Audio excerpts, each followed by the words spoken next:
எடுத்துக்கொள்ளலாம். நாம் வெளிப்படுத்தின விசேஷம் 2ஆம் அதிகாரத்திலே 3வது வசனத்தை நாம் எல்லாரும் சேர்ந்து வாசிக்க போகிறோம். நீ சகித்து கொண்டிருக்கிறதையும் பொறுமையாய் இருக்கிறதையும் என் நாமத்து நிமித்தம் இளைப்படையாமல் பிரயாசப்பட்டதையும் அறிந்திருக்கிறேன். நீங்கள் 1வது வசனத்திலிருந்து வாசிக்கலாம்.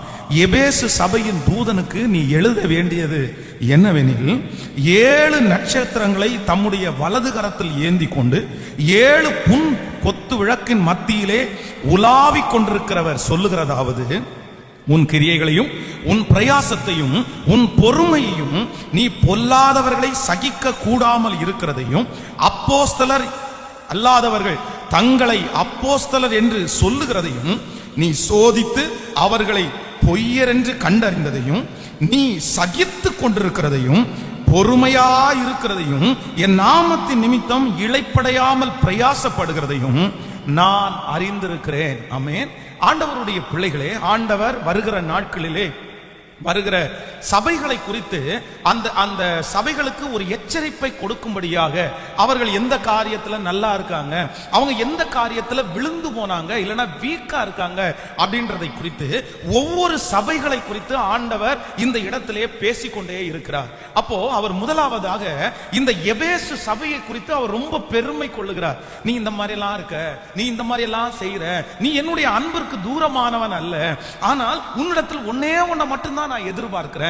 நீ ஆதியிலே கொண்டிருந்த அன்பை விட்டா என்று உன் பேரில் எனக்கு ஒரு குறை உண்டு, அந்த ஒரு குறைவை தவிர வேற ஒன்னையுமே நான் பெருசா உங்ககிட்ட பார்க்கல அப்படின்னு இந்த எபேசு சபையின் தூதனுக்கு ஆண்டவர் இங்கே எழுதுகிறார். அப்போ அவங்களுடைய அந்த சபையினுடைய குவாலிட்டி நிறைய எழுதினாலும் என்னுடைய இருதயத்திலே நேற்றைக்கு இரவிலே ஒரே ஒரு வார்த்தையை ஆண்டவர் திரும்ப திரும்ப பேசினார். இந்த 3வது வசனம் சொல்லுகிறது, நீ சகித்து கொண்டிருக்கிறதையும் நீ சகித்து கொண்டிருக்கிறதையும் பொறுமையாயிருக்கிறதையும் நீ என் நாமத்தின் நிமித்தம் இளைப்படையாமல் பிரயாசப்படுகிறதையும் நான் அறிந்திருக்கிறேன். கர்த்தருடைய பிள்ளைகளே, ஒரு தேவனுடைய பிள்ளையினுடைய வாழ்க்கையிலே ஆண்டவர் எதிர்பார்க்கிற ஒரு குணம் என்ன அப்படின்னா, நீங்க சகிக்கணும் அப்படின்னு ஆண்டவர் எதிர்பார்க்கிறார். இன்றைக்கு வாழ்கிற இந்த உலகத்துல சகிப்புத்தன்மை அப்படின்றது நாளுக்கு நாள் குறைஞ்சிட்டே வருது. சகிக்கிறது இல்ல, என்னால சகிக்க முடியாது, நான் ஏன் என்னுடைய தலையெழுத்தா நான் மட்டும் சகிக்கணும்னு கடவுள் என் தலையில எழுதி வச்சிருக்கிறாரா? நான் அப்படி சகிக்கலாம் முடியாது. நான் சகிச்சுட்டு ஒருத்தருக்கு கீழே இருக்க வேண்டிய அவசியம் இல்லை, எனக்கு எல்லாத்தையுமே கடவுள் கொடுத்திருக்கிறாரு, நான் சகிக்க மாட்டேன் அப்படின்னு இந்த உலகம் அதற்கு நேராய் போய் கொண்டிருக்கிறது. ஆனால் பரிசுத்த வேதாகமம் சொல்லுகிறது, நன்றாய் கவனித்துக் கொள்ளுங்கள், ஒரு தேவனுடைய பிள்ளையினுடைய வாழ்க்கையிலே கர்த்தர் சகிக்கிற ஒரு காலத்தையே ஆண்டவர் கட்டளையிடுவார். அந்த காலத்துல போராட்டம் வந்துட்டே இருக்கும், அந்த காலத்துல அவமானம் வந்துட்டே இருக்கும், அந்த காலத்துல தோல்விகள் வந்துட்டே இருக்கும், அந்த காலத்துல ரோட்ல போறவங்க எல்லாம் திட்டுவாங்க, யார் என்ன வேண்டும் என்றாலும் பேசுவார்கள். ஆனா ஒரு தேவனுடைய பிள்ளை என்ன பண்ணணும்னா, அந்த காலத்திலே அவர்கள் சொல்லுகிறது, அவர்கள் பேசுகிறது எல்லாவற்றையும் நீங்க என்ன பண்றவங்களா இருக்கணும்னா, சகிக்கிறவர்களா இருக்கணும், சகிக்கிறவர்களா இருக்கணும். வேதத்திலே நீங்கள் பயன்படுத்தப்பட்ட பாத்திரங்கள், ஆண்டவர் ஆசீர்வதித்த பாத்திரங்கள், ஆண்டவர் உயர்த்தின மனிதர்களை எல்லாம் நீங்கள் வேதத்திலே வாசிப்பீர்களே, ஆனால் அவர்கள் எந்த பாதையிலே கடந்து வந்தார்கள் என்றால், நான் நம்புறேன் சகிக்கிற பாதையில தான் கடந்து வந்தாங்க. இன்றைக்கு இந்த சத்தத்தை கேட்கிற யாரோ ஒரு தேவனுடைய பிள்ளை, என்னால சகிக்க முடியல, என்னால தாங்கவே முடியல, அதனால நான் ஏதாவது பேசிடலாமான்னு நினைக்கிறேன், நான் ஏதாவது ஆக்ஷன் இறங்கலாமான்னு நினைக்கிறேன். உங்களுடைய இருதயத்திலே அப்படிப்பட்ட ஒரு காரியத்தை நீங்கள் யோசிப்பீர்களே, ஆனால் ஆவியானவர் இந்த சபைக்கு சொல்லுகிறார், மகளே நீ சகித்துக்கொள், மகனே நீ சகித்துக்கொள், உன்னுடைய சகிப்பு தன்மைக்கு நான் பெரிய பலனை உனக்கு தருவேன் என்று கர்த்தர் வாக்கு கொடுக்கிறார். உன்னுடைய சகிப்பு தன்மை வீணாய் போகாது, அதை நான் அங்கீகரிப்பேன், அதிலே ஒரு நாள் ஆசீர்வாதத்தை நீங்கள் காண்பீர்கள் என்று கர்த்தர் வாக்கு கொடுக்கிறார். கைகளை உயர்த்தி ஒரு ஹல்லேலூயா சொல்லுங்கள். ஒரு நாள் ஒரு கன்வென்ஷன் கூட்டம் நடந்து கொண்டிருக்கும் போது ஒரு ஊழியக்காரர் அந்த கூட்டத்துக்கு அழைக்கப்பட்டிருந்தார். அப்போ அந்த திருச்சபையிலே இருந்த ஒரு சிஸ்டர் அழுதுட்டே இருந்தாங்க. முடிச்சிட்டு அவரிடத்துல சொன்னாங்க, என்னால சகிக்கவே முடியல, என்னுடைய கணவனார கொஞ்சம் கூட சகிக்க முடியல, அவருடைய வாழ்க்கை தவறா இருக்குது, அவருடைய பழக்க வழக்கங்கள் தவறா இருக்குது, அவருடைய பேச்சு தவறா இருக்குது, இவருக்கு முன்னாடி என் பிள்ளைகளை வளர்த்த கூட முடியல, அதனால நான் என்ன பண்றது, இன்னும் நான் சகிக்கணும்னு கடவுள் சொல்றாரா, இத்தனை வருஷம் சகிச்சது பத்தாதா, நான் அவரை விட்டு போகணுமா இல்ல சகிக்கணுமா? நீங்க நாளைக்கு எனக்கு பிரசங்கம் பண்ண வரும்போது கண்டிப்பா ஆண்டவரிடத்துல கேட்டு சொல்லணும் அப்படின்னு ரொம்ப அழுதார்களாமா. இந்த ஊழியக்காரர் ஜெபத்துல உட்காரும் போது ஆண்டவர் பேசினாராமா, மகனே அந்த மகளிடத்துல சொல்லு, ஃபர்ஸ்ட் வருஷம் தப்பி பிழைத்ததை நீ சாப்பிடுவாய், அடுத்த வருஷம் தானாய் விளைகிறதை சாப்பிடுவாய், மூன்றாவது வருஷம் நீ உட்கார்ந்தா போதும் ஆண்டவர் உனக்கு செய்வார் அப்படின்னு நீ சொல்லு அப்படின்னு சொன்னாராமா. உடனே இந்த ஊழியக்காரர் அந்த மகளை கூப்பிட்டு சொன்னாராமா, அம்மா இனி 3 வருஷம் தாம்மா, 3 years தாம்மா. ஃபர்ஸ்ட் வருஷம் ஒரு அற்புதத்தை பார்த்துருவேன், 2வது வருஷம் ஒரு அற்புதத்தை பார்த்துருவேன், 3வது வருஷம் உனக்கு கவலையே இல்லாத வாழ்க்கையை ஆண்டவர் தருவார் அப்படின்னு அந்த தீர்க்கதரிசி சொல்லி அனுப்பினார். அதே போலவே முதல் வருஷம் அந்த கணவனார் தன்னுடைய குடிப்பழக்கத்தை முழுவதுமாய் நிறுத்தினார். 2வது வருஷம் சமாதானமா நீ சர்ச்சுக்கு போயிட்டு வந்துருமா அப்படின்னு சொல்லி சமாதானத்தோட திருச்சபைக்கு அனுப்பினார். 3வது வருஷம் அந்த மனுஷன் ரட்சிக்கப்பட்டு திருச்சபைக்குள்ளே கடந்து வந்து இன்றைக்கும் கர்த்தருக்காய் பெரிய சாட்சியாய் இருக்கிறார்கள். இன்றைக்கு இந்த சத்தத்தை கேட்கிற உங்களுக்கும் ஆண்டவர் அப்படித்தான் சொல்லுகிறார், ஐயோ என்னால இதுக்கு மேல சகிக்கவே முடியாது பாஸ்டர், நான் ஓடிரணும், நான் போயிடணும், நான் விட்டுறணும் அப்படின்னு உங்களுடைய மனம் சொல்லுமே. ஆனால் நான் நம்புகிறேன் கர்த்தர் இன்னும் 3 ஆண்டுகளுக்குள்ளே இங்கே இருக்கிற அந்த அம்மாவுடைய ஜெபத்தை கேட்டு அற்புதம் செய்த கர்த்தர் இந்த சத்தத்தை கேட்கிற உங்களுடைய அற்புதம், உங்களுடைய சத்தத்தை கேட்பார். ஆண்டவர் உங்களுடைய ஜெபங்களை கேட்பார். ஓ, காரியம் மாறுதலாய் முடியும். கர்த்தருடைய கரம் அதை செய்து முடிக்கும். ஹல்லேலூயா. அதை இந்த ஆண்டே நீங்கள் பார்ப்பீர்கள், இந்த ஆண்டே பார்ப்பீர்கள். அப்போ ஆண்டவர் வழி நடத்தி வருகிற ஒவ்வொரு தேவனுடைய பிள்ளையும் ஆண்டவர் எந்த பாதையில நடத்தி வர்றார் அப்படின்னா சகிப்புத்தன்மை என்கிற பாதையிலே நடத்தி வருகிறார். சோ சகிப்புத்தன்மை என்கிற அந்த பாதையிலே ஆண்டவர் நடத்தும் போது நீங்க அதற்கு ஒப்பு கொடுக்கல, நீங்க அதை ரிஜெக்ட் பண்ணிட்டீங்கன்னா உங்களால் ஆசீர்வாதத்தை பெற்றுக்கொள்ள முடியாது. நீங்கள் வேதத்திலே இந்த சகிப்புத்தன்மை இல்லாத மனிதர்களை குறித்து நீங்க வாசிக்க முடியும். மோசேயை குறித்து வேதம் சொல்லுகிறது, ஆண்டவர் அவனை காப்பாற்றி, ஆண்டவர் அவனை போஷித்து, ஆண்டவர் அவனுக்கு நிறைய கிருபைகளை எல்லாம் கொடுத்து இஸ்ரவேல் ஜனங்களை வழிநடத்துவதற்காக அவர்களுக்கு முன்பாகவே அவனை தலைவனாய் கர்த்தர் வைக்கிறார். ஆனா இவர் என்ன பண்றார் அப்படின்னா ஒரு நாள்ல இவரால சகிக்கவே முடியல. அதுவும் இவருக்கு நடந்திருந்தா அவர் சகிச்சிருப்பாரு. எதிர் முனையிலே நடக்கிற தன்னுடைய இனத்தை சேர்ந்த தன்னுடைய சகோதரன் ஒருவனுக்கு நடக்கிறத பார்த்து அவரால் சகிக்கவே முடியல. சகிக்கவே முடியாததுனால உடனே இவர் கத்தி எடுத்து, நான் இன்னி பார்த்துட்டு சும்மா இருக்க மாட்டேன், நான் சும்மா இருக்க மாட்டேன், உடனே இவர் ஆக்ஷன்ல இறங்கினாரு. வேதம் சொல்லுது, அந்த சகிப்புத்தன்மை இல்லாததுனால மோசைக்கு ஆண்டவர் கொடுத்த உயர்வு ரொம்ப தள்ளி போச்சு. நம்பர் 1, முதலாவதாக நீங்கள் கவனித்துக் கொள்ளுங்கள், சகிப்பு தன்மை மட்டும் உங்களுக்கு இல்லை அப்படின்னா உங்களுக்கு ஏற்படுகிற நஷ்டம் என்ன தெரியுமா? உங்க உயர்வு ரொம்ப தள்ளி போகும். கர்த்தர் இப்பதான் வந்து ஆசீர்வதிக்கணும்னு நினைப்பாரு, ஆனா நீங்க அந்த இடத்துல சகிக்கலையா உங்க உயர்வு உடனே வராது. சகிப்பு தன்மை குறைய குறைய குறைய உங்க எல்லாருக்கும் உயர்வு என்ன ஆகும் அப்படின்னா காலதாமதமாகி கொண்டே இருக்கும். ஆண்டவர் என்றைக்கோ மோசையை பயன்படுத்தி இருக்கலாம், அந்த அடுத்த 1 மாசத்துல கர்த்தர் அந்த ஜனங்கள் மத்தியிலே தலைவனாய் நிறுத்தி இருக்கலாம். ஆனா பொறுக்க முடியல, பார்த்துட்டு சும்மா இருக்க முடியல. வேதம் சொல்லுது, அவனுடைய சகிப்பு தன்மை இல்லாததினால் கர்த்தர் அவனை பயன்படுத்துகிற ஆசீர்வாதங்கள் தள்ளி போய் கொண்டே இருந்து. நான் நம்புறேன் இந்த ஜெபத்துல இருக்கிறவங்க ரொம்ப கவனமா இருக்கணும். உங்க சகிப்பு தன்மை தான் உங்க ஆசீர்வாதத்தை பக்கத்துல கொண்டு வரும். நீங்க நிறைய சகிப்பு தன்மை உள்ளவர்களா இருந்தால் ஆசீர்வாதம் லேட் ஆகாது, தாண்டி போகாது. உங்களுடைய சகிப்பு தன்மையை பார்க்கிற கர்த்தர் வெகு சீக்கிரமாய் உங்கள் தலையை நிமிர்த்துகிறதற்கு கர்த்தர் வல்லவராய் இருக்கிறார். ஆமென். நம்பர் 2, இரண்டாவதாக ஒன்று நினைத்துக் கொள்ளுங்கள், ஒரு சகிப்பு தன்மை இல்லாத ஒரு மனிதனுக்கு இரண்டாவது வருகிற நஷ்டம் என்ன அப்படின்னா நீங்க எந்த இடத்திலுமே என்ன பண்ண முடியாதுன்னா நிலைவரமே பட முடியாது. சகிப்புத்தன்மை இல்லாத ஒரு வாலிபன், சகிப்புத்தன்மை இல்லாத ஒரு தங்கச்சி, ஒரு தகப்பன், ஒரு தாய், நீங்க ஒண்ணு மனசுல நினைச்சுக்குங்க, உங்களுக்கு எங்கேயுமே நிலைவரமே கிடைக்காது. இன்னைக்கு நிறைய பேர் நிலைவரம் இல்லாமல் அலைந்து கொண்டிருக்கிறதுக்கு காரணம் என்ன? நான் எங்கேயுமே நிலையா நிக்க முடியல, எனக்கு ஒரு நிலையான வேலை இல்ல. நான் நம்புறேன் அவர்களுக்கு சகிப்பு தன்மை என்றைக்கு அவர்களை விட்டு போயிருச்சோ அன்றைக்கே அவர்கள் நிலைவரமாய் இருக்க முடியாதபடி தள்ளப்பட்டார்கள். அதான் ஒரு மனிதன் இருக்கிறார், ரொம்ப ரொம்ப அழகாய் அவர் வந்து கீபோர்டு வாசிக்கிறவர். ஒரு 3 பாஷை தெரியும் அவருக்கு. ஹிந்தி தெரியும், இங்கிலீஷ் தெரியும், தமிழ் தெரியும், எல்லாம் ரொம்ப ஃப்ளூயண்டா தெரியும். அவருடைய சொந்தத்துல இருக்கிற அவருடைய மாமனார் வந்து ரொம்ப உயர்ந்த ஒரு அதிகாரி. தன்னுடைய மருமகனை எப்படியாவது உயர்த்தணும்னு சொல்லி அவருக்கு தெரிந்த எல்லா பெரிய பெரிய ஆட்களிடத்திலே ஆப்பர்ச்சுனிட்டி வாங்கி கொடுத்தாரு. நிறைய உதவிகளை அவர் வாங்கி கொடுத்தாரு. ஆனா இந்த மனுஷன் என்ன தெரியுமா, எங்கு போனாலுமே ஒரு சண்டையை இழுக்காம வரவே மாட்டாருங்க. எங்க போனாலுமே 3 மாசம் தாங்க. அவருடைய மாமா அடிக்கடி சொல்லுவாரு, எப்பா நான் உனக்கு வந்து கஷ்டப்பட்டு வாங்கி கொடுத்துருக்கிறேன்ப்பா, இந்த இடத்திற்காக எத்தனையோ பேர் எதிர்பார்க்கிறாங்க, ஆனா நான் சொன்ன அந்த ஒரு காரணத்திற்காக வந்து உனக்கு அந்த இடத்தை கொடுத்துருக்காங்க, நீ தக்க வச்சுக்கோப்பா, இதை புடிச்சு நீ முன்னாடி வாப்பா. ஆனா அவருக்கு என்ன தெரியுமா, அவர் பெரிய அரக்கன் மாதிரி. அப்படின்னா யாராவது தப்பு பண்ணிட்டாங்கன்னா இவருக்கு பார்த்துட்டு சும்மா இருக்க முடியாது. அந்த வேலை செய்யற இடத்துல யாராவது தப்பு பண்ணிட்டாங்கன்னா உடனே போய் அவங்க கழுத்தை பிடிச்சி கேட்டிருப்பாரு. அது யாரா இருந்தாலும் அவருக்கு கவலை இல்லை. அவருடைய மேனேஜர், அவருடைய ஓனரா இருந்தாலும் தப்பு பண்றத பார்த்த உடனே இவர் என்ன பண்ணிடுவார்னா, ஏன் தப்பு பண்றீங்க, என்ன தப்பு பண்றீங்க? நான் சொல்றேன், இப்படி போய் ஒரு ஓனர் இடத்துல பேசினா அவங்க சும்மா விடுவாங்களா? எத்தனை நாள் வச்சுட்டு உட்காந்துருப்பாங்க, எத்தனை நாள் தட்டி கொடுப்பாங்க, எத்தனை நாள் என்னுடைய நண்பனுடைய சொந்தக்காரங்க எத்தனை நாள் பார்ப்பாங்க?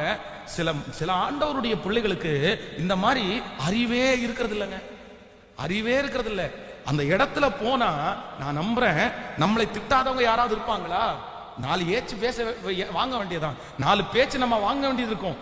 அதுக்காக நான் இதை சகிக்க மாட்டேன், நான் போலீஸை கூப்பிடுவேன், நான் வக்கீலிடத்துல போவேன், நான் யாரையாவது ஒருத்தர் பஞ்சாயத்துக்கு இழுப்பேன் அப்படின்னா சொல்றேன், உங்களால நீங்க பெரிய உயர்வை அடைய முடியாதபடி நிலைவரமே இல்லாம போயிருவீங்க. சோ ஆண்டவரிடத்துல இந்த ஜெபத்துல இருக்கிற எல்லாரும் கேளுங்க, நான் நிலைவரப்படுவதற்கு எனக்கு என்ன தாரும்னா, எனக்கு சகிப்பு தன்மையை தாரும். அல்லேலூயா. கைகள் எல்லாரும் உயர்த்தி ஆண்டவரிடத்துல சொல்லுங்க, என் பிள்ளை நிலைவரப்படுவதற்கு, நான் வேலையிலே நிலைவரப்படுவதற்கு, ஆண்டவரே எனக்கு கொடுத்திருக்கிற பொறுப்புகளிலே நிலைவரப்படுவதற்கு சொல்லுங்க, ஆண்டவரே எனக்கு சகிப்பு தன்மையை தாரும் ஆண்டவரே. ஆமென். ஆமோதிக்கிறீங்களா? நம்பர் 3 நீங்க வாசிக்கும் போது கவனிங்க, ஒரு தேவனுடைய பிள்ளைக்கு சகிப்பு தன்மை இல்லை அப்படின்னா அவங்களுக்கு வருகிற மிகப்பெரிய தோல்வி என்ன அப்படின்னா, உங்கள் வாழ்க்கையிலே இருக்கிற பிரச்சனையை சகிப்பு தன்மை இல்லாத ஒரு மனிதனால முடிவிற்கு கொண்டு வரவே முடியாது. அது கணவனுடைய பிரச்சனையா இருக்கலாம், மனைவியினுடைய பிரச்சனையா இருக்கலாம், வேலை ஸ்தலத்தினுடைய பிரச்சனையா இருக்கலாம். நீங்க என்னைக்கு சகிக்கிறீங்களோ அன்னைக்கு தான் அதை முடிவுக்கு கொண்டு வர முடியும். சிலர் என்ன பண்றாங்க அப்படின்னா, இல்ல நான் சகிக்க மாட்டேன், நீங்க சகிக்கல அப்படின்னா அந்த சூழ்நிலை முடிவிற்கு வராது. இன்னைக்கு 3 காரியங்களை இப்ப உங்களுக்கு சொல்லி இருக்கிறேன். ஃபர்ஸ்ட், நம்பர் 1, முதலாவதாக, நீங்க சகிப்புத்தன்மை இல்லை அப்படின்னா கர்த்தர் உங்களை பயன்படுத்துறது காலதாமதமாகும். நம்பர் 2, இரண்டாவது, நீங்கள் சகிப்புத்தன்மை இல்லாவிட்டால் உங்களால் நிலை வரப்பட முடியாது. நம்பர் 3, மூன்றாவது, நீங்கள் சகிப்புத்தன்மை அற்றவர்களானால் கர்த்தர் உங்களை ஒரு நாளும் என்ன பண்ண முடியாதுன்னா உங்கள் பிரச்சனைகளை முடிவிற்கு கொண்டு வர முடியாது. அப்போ ஆண்டவர் என்ன எதிர்பார்க்கிறாருன்னா, நீ என்ன பண்ணுனா சகித்துக்கொள், சகித்துக்கொள், நீ அமைதியாயிரு, நானே உனக்காக யுத்தம் பண்ணுவேன், நீங்கள் அமர்ந்திருந்து நானே தேவன் என்று அறிந்து கொள்ளுவேன். ஆமென். நான் உனக்காக வழக்காடுகிற காலம் வரும். ஒரு நாள் கர்த்தர் தூக்கி எடுத்து அவர்களுக்கு முன்பாகவே நம்மை அலங்கரிக்கிற கர்த்தர்.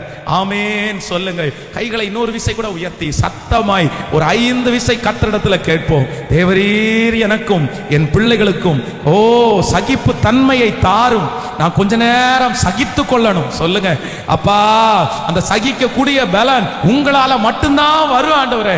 இப்ப எனக்கு கற்றுக் கொடுங்கப்பா, என் வாயை நான் திறக்க கூடாது, என் கையை நான் நீட்டிட கூடாது ராஜா. ஹல்லேலூயா. நான் பொறுமையாய் காத்திருந்து உங்க அபிஷேகத்தை பெற்றுக்கொள்ள உதவி செய்யும். ஆமென். கண்கள் நீதிமானை பார்க்கின்றன, செவிகள் கேட்கின்றன. கண்கள் நீதிமானை பார்க்கின்றன, செவிகள் மன்றாட்டை கேட்கின்றன. இடுக்கண் நீக்கி விடுவிக்கின்றே, இடுக்கண் நீக்கி விடுவிக்கின்றே. இறுதி வரை என்னை நடத்தி செல்வே, இறுதி வரை என்னை. கரங்களை மேல தட்டி பாடுவோம். அவமானம் அடைவதில்லை அப்பா, நான் உமது பிள்ளை, அப்பா நான் உமது பிள்ளை. ஒரு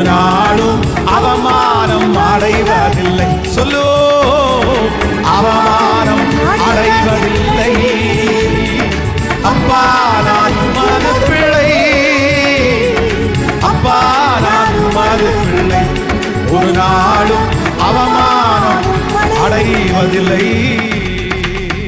ஹல்லேலூயா. நம்முடைய ஆண்டவர் நம்மிடத்திலே சகிப்பு தன்மையை எதிர்பார்க்கிறார்.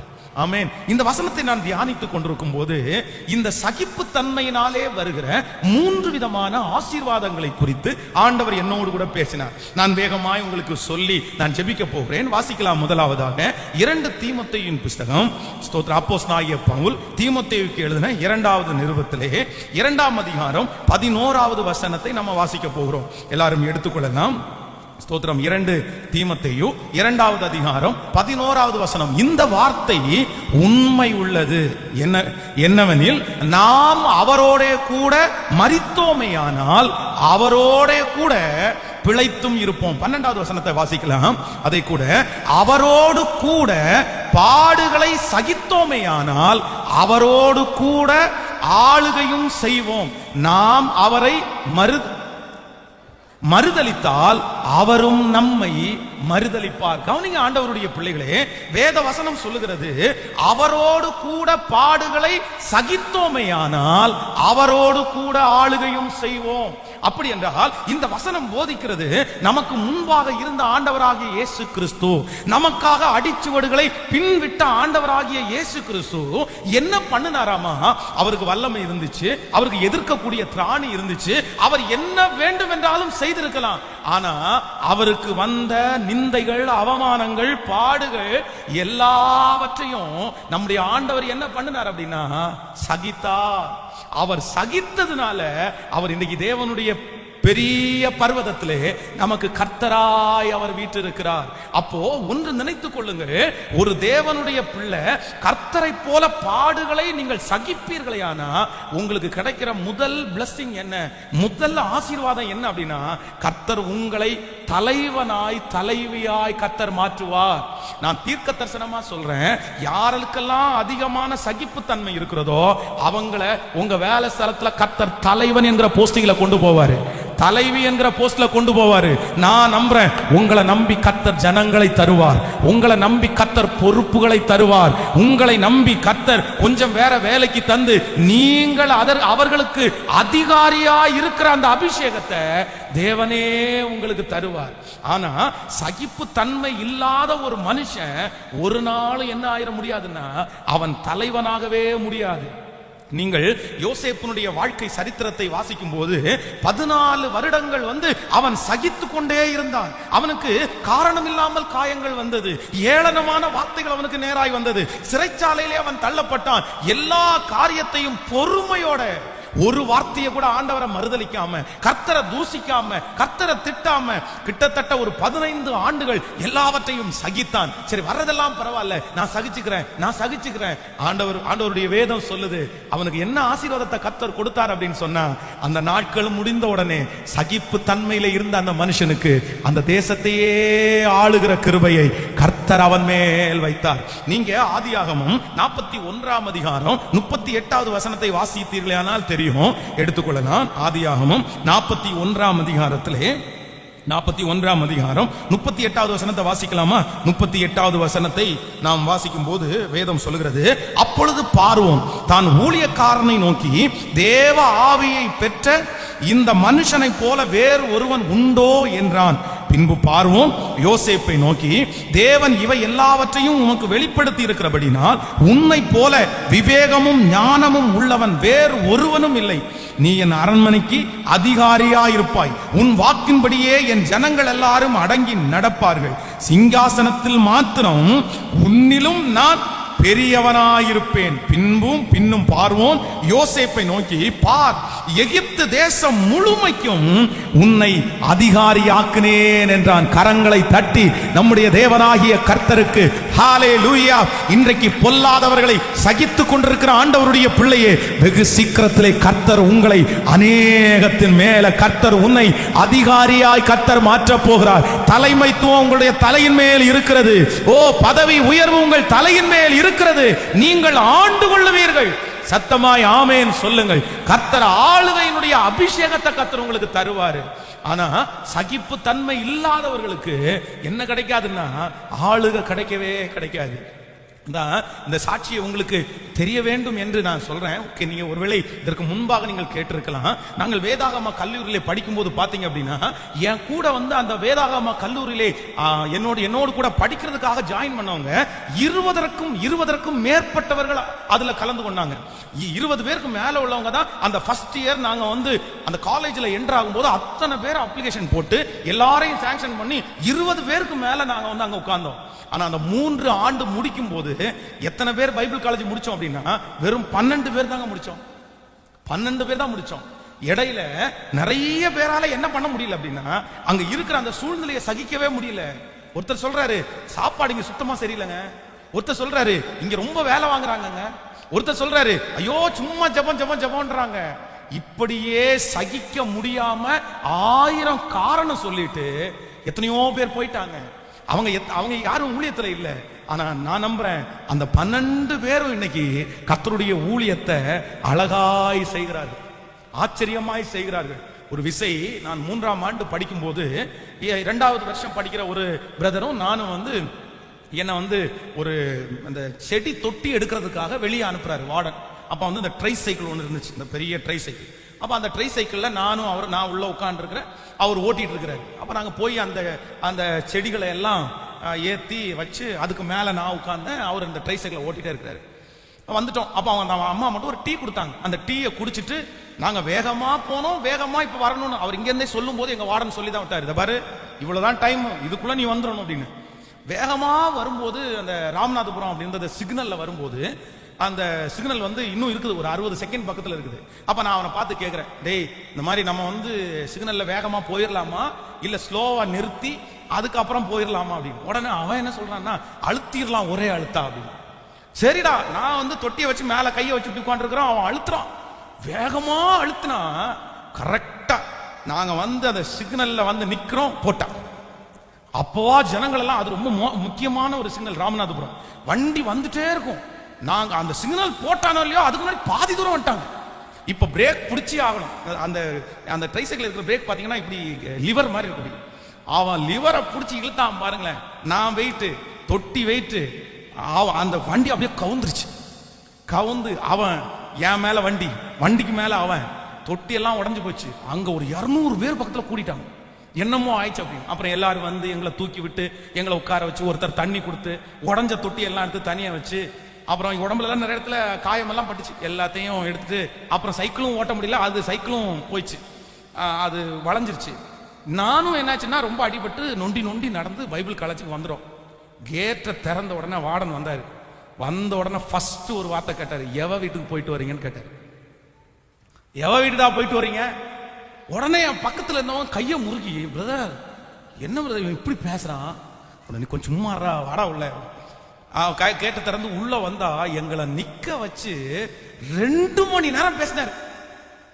பேசிட்டே இருக்கிறாரு. இவனா பக்கத்துல இருக்கிறவன் குதிக்கிறான். இந்த பாருங்க, இன்னைக்கு இவனை அடிக்காம விடக்கூடாது பிரதர், ஒரு அடியாவது அடிச்சிடணும் பிரதர். என்கிட்ட சொன்னான், அவன் செகண்ட் இயர் படிக்கிறான், ஒரு அடியாவது அடிச்சிடணும் பிரதர் இன்னைக்கு இவனை. ஏன்னா இவன் ரொம்ப பேசுறான், இவன் வாயை உடைக்கணும் பிரதர், இவன் வா, இனி நம்ம அடிக்கிற அடியை பார்த்து இனி இவன் இப்படி பேசவே கூடாது அப்படின்னு சைட்ல சொல்றான். நான் சொல்றேன், டேய் நம்ம வந்ததனுடைய நோக்கம் இது இல்ல, நம்ம படிச்சு முடிக்கணும் அதான் அப்படின்னு.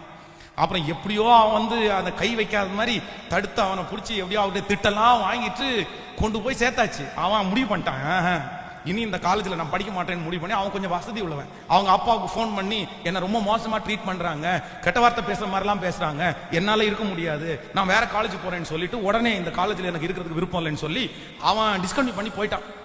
ஆனா நாங்க வந்து சகிச்சு முடிச்சு இருந்தாச்சு. ஆனா ஒரு பெரிய அதிசயத்தை பார்த்தேன்.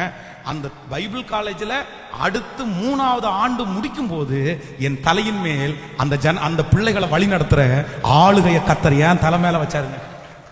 என்னை விட படிச்சவங்க அங்க ஒரு பிரதர் எல்லாம் இருக்காரு பாத்தீங்கன்னா, அவ்வளோ ஞானம் எல்லாத்துலயுமே அவர் ஃபர்ஸ்ட். அவரை பார்த்தா நமக்கே ஆசையா இருக்கும் பாருங்களேன். நம்மவே அதுல பாத்தீங்கன்னா நான்லாம் ரொம்ப குறைவு அவரை கம்பேர் பண்ணும்போது. ஜபத்துல உண்மையா இருப்பாரு. முழங்கால் படிட்டு ஜோம் பண்ணணும்னா முழங்கால் படி தான் ஜோம் பண்ணுவாரு. ஒரு பிரேயருக்கு 5 மினிட்ஸ்க்கு முன்னாடி வரணும்னா கரெக்டா முன்னாடி வந்துருவாரு. நாங்க எல்லாம் ஒரு 2 பிரேயர் முடியறதுக்கு ஒரு 2 நிமிஷத்துக்கு முன்னாடி பாத்ரூம் போயிடும். ஆனா அவர் அப்படி இல்லை. அந்த பெல் அடிச்சதுக்கு அப்புறம் தான் ஜபத்தை விட்டு எந்திரிப்பாரு. ஒழுக்கம்னா ஒழுக்கம், அப்படி ஒரு ஒழுக்கம். அந்த எக்ஸாம்ல ஒண்ணுல கூட எங்க கிளாஸ்ல இருக்கிற யாருமே அவரை ஜெயிக்கவே முடியல. அந்த அளவுக்கு வசனத்தை நேசிக்கிற மனுஷன். ஆனா உண்மையா ஆண்டவரை பின்பற்றவங்களை கர்த்தர் அவங்களோட இருக்கிறார்ன்றத நான் கண்டுபிடிச்சாங்க. எப்படி தெரியுமா? நான் அந்த வேதாகம கல்லூரி முடிச்ச உடனே அவரை சென்னையில் ஒரு ஊழியத்துக்கு போட்டாங்க. அப்ப போடும்போது அவர் என்ன சொன்னாங்கன்னா, தம்பி உங்களை ஊழியத்துக்கு எதுக்காக போறோம்னா 3 months இன்னொரு பாஸ்டரை சேஞ்ச் பண்ற வரைக்கும் உங்களை சும்மா ஒரு 3 மாசம் பாருங்க. அந்த ஜனங்கள் ரொம்ப கொடுமை உள்ளவங்க. அவங்க 6 மாசத்துக்கு ஒரு பாஸ்டரை மாத்துவாங்க. அந்த சர்ச்சில் இருக்கிற விசுவாசிங்க பாத்தீங்கன்னா ரொம்ப கொடுமையானவங்க. அவங்களுக்கு யாரையுமே பிடிக்காது. சண்டை போட்டு ஸ்தாபனத்துக்கு லெட்டர் போட்டு 6 மாசத்துக்கு ஒரு டைம் மாத்துவாங்க. ஓவர்சியர் சொல்லி அனுப்புறாரு, ஒரு 3 மாசம் தாக்கு பிடிச்சு உட்காரு, இன்னொரு ஊழியக்காரன் நாங்க அப்பாயின்மெண்ட் பண்ணிடுவோம்னு போனாரு ஊழியத்திற்காக. 2004 நினைக்கிறேன், 2004ல அந்த பொறுப்பை எடுத்தவர் இன்னைக்கு வரைக்கும் அந்த சர்ச்சுக்கு அவர் தாங்க பாஸ்டர். இன்னைக்கு வரைக்கும் அவர் தாங்க பாஸ்டர். எங்க ஸ்தாபனத்துல எல்லாரும் ஆச்சரியப்படுறாங்க, எப்படிடா இது நடந்துச்சு. அவர் போகிறதுக்கு முன்பாக அந்த சர்ச்சில் பாஸ்டரா இருந்தவங்க பைபிள் காலேஜ் டீச்சர்ஸ், பெரிய பெரிய காலேஜ் தான் அங்க பாஸ்டரா இருந்தாங்க. இவர் போகும்போது ரொம்ப குட்டி பையன். ஆனா இன்னைக்கு வரைக்கும் அந்த இடத்துல கர்த்தருக்கு மகிமையா ஊழியம் செய்யறாரு. வாலிப தம்பி தங்கச்சியும் கேட்கணும், கவனமாய் கவனிங்க. பரிசுத்தமா வாழ்ற, உண்மையா வாழ்ற ஒன்ன ஆண்டவர் எங்க போனாலும் கைவிட மாட்டாருப்பா. எங்க போனாலும் கைவிட மாட்டாரு. நீ எந்த இடத்துக்கு போனாலும் உனக்குன்னு ஒரு தனித்துவத்தை கர்த்தர் தருவாரு. அந்த இடத்துல நீ போனா அது நடக்கும், நீ போனா ஜெயிக்கும். பக்தி உள்ளவனை கர்த்தர் தமக்காக தெரிந்து கொண்டார். அந்த இடத்துல உன்னை எதிர்ப்பார் ஒருவருமே இருக்க மாட்டாங்க, ஒருத்தருமே இருக்க மாட்டாங்க. பக்தியா வாழ்றதனுடைய அர்த்தத்தை அவருடைய வாழ்க்கையில கண்டுபிடிச்சேன். அவ்வளவு டேலண்ட் உள்ள, ஒழுக்கம் உள்ள எத்தனையோ இருந்தாலும் ஆண்டவர் என்ன அந்த இடத்துல என்னவா வச்சாருன்னா தலைவனா அபிஷேகம் பண்ணாரு. அப்போ நான் என்ன நம்பினேன் அப்படின்னா, அன்னைக்கு மட்டும் பொறுமையா இல்லைன்னா, அன்னைக்கு மட்டும் அந்த பேச்சை சகிக்கலன்னா இந்த ஆளுகை என் தலை மேல வந்திருக்குமா? இந்த ஜபத்துல இருக்கிற நிறைய பேர் உங்க ஆளுகையை தவற விட்டீங்கல்ல. நீங்க இன்னைக்கு ஆள வேண்டியது பிரதர், 10 பேருக்கு நீங்க லீடரா இருக்க வேண்டியது, நீங்க முக்கியமான இடத்துல தலைவர்களா இருக்க வேண்டியது. ஆனா இன்னைக்கு அந்த ஆளுகை எல்லாம் உங்களை விட்டு போயிருச்சு. நீங்க போனா போட்டுன்னு நினைச்சீங்க, நீங்க தூக்கி போட்டீங்க.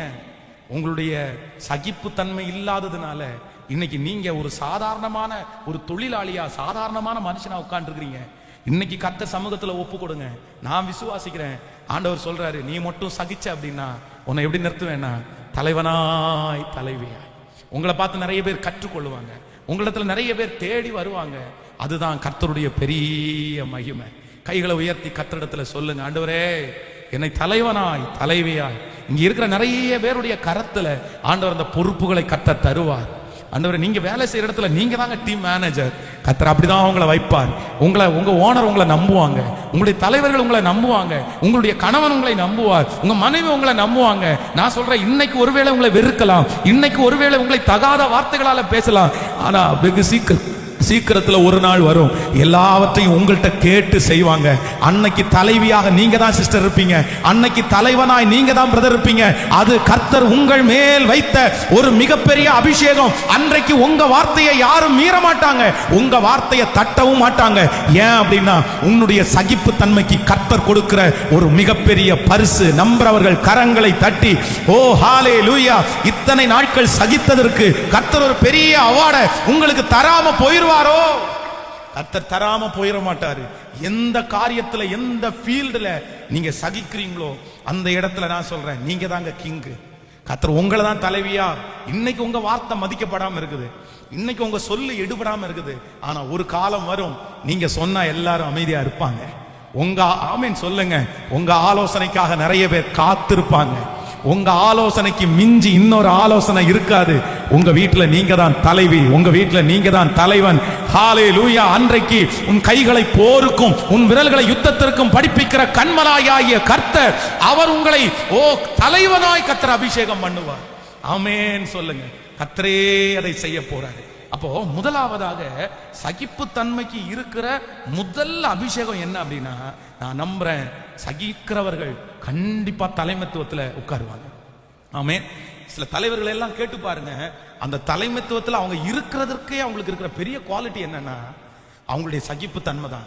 சகிப்பு தன்மை இல்லாத தலைவன் ரொம்ப நாள் அதுல நீடிக்கவே முடியாது. ஆமென். எனக்கு தாரும் ஆண்டவரே, எனக்கு தாரும், என்னை முழுவதுமாய் நான் ஒப்பு கொடுக்கிறேன். நீ என் கூட தான் ஆண்டவரை பேசுறீங்க, நான் தான் ஆண்டவரே இன்னைக்கு அப்படி வந்தேன். யாரோ ஒருத்தர் கேள்வி கேட்டு தான் இந்த இடத்துல உள்ள வந்திருக்கலாம். நான் ரொம்ப கேள்வியோட தான் வந்தேன். என்னை நான் சகித்து போக போக போக என்னை ரொம்ப தரக்குறைவா பாக்குறாங்க பாஸ்டர், என்ன ரொம்ப பேசுறாங்க பாஸ்டர். நீங்க அமைதியா இருங்க. யுத்தம் பண்ணுகிற கர்த்தர் உங்களோடு இருக்கிறார். வழக்காடுகிற கர்த்தர் உங்களோடு கூட இருக்கிறார். அவர் தலைவனா மாத்தும் போது அவர்களெல்லாம் வெட்கப்பட்டு போவார்கள். ஆமேன் சொல்லுங்க. விசுவாசிக்கிறீங்களா? மிருதகாயை குறித்து வேதம் சொல்லுது, அவருடைய ஒப்பு கொடுத்தல், அவருடைய சகிப்புத்தன்மை அந்த இடத்துல அவனை தலைவனாய் மாற்றினது. நீங்கள் வேதத்துல மிருதகாய் என்கிற மனிதனை குறித்து வாசிக்க முடியும், நெகேமியாவை வாசிக்க முடியும். இவங்க எல்லாரும் எப்படி தலைவனானாங்கன்னா அவங்க சகிப்புத்தன்மை அவர்களை தலைவனாய் மாற்றிருச்சு. ஆமேன் சொல்லுவோம்.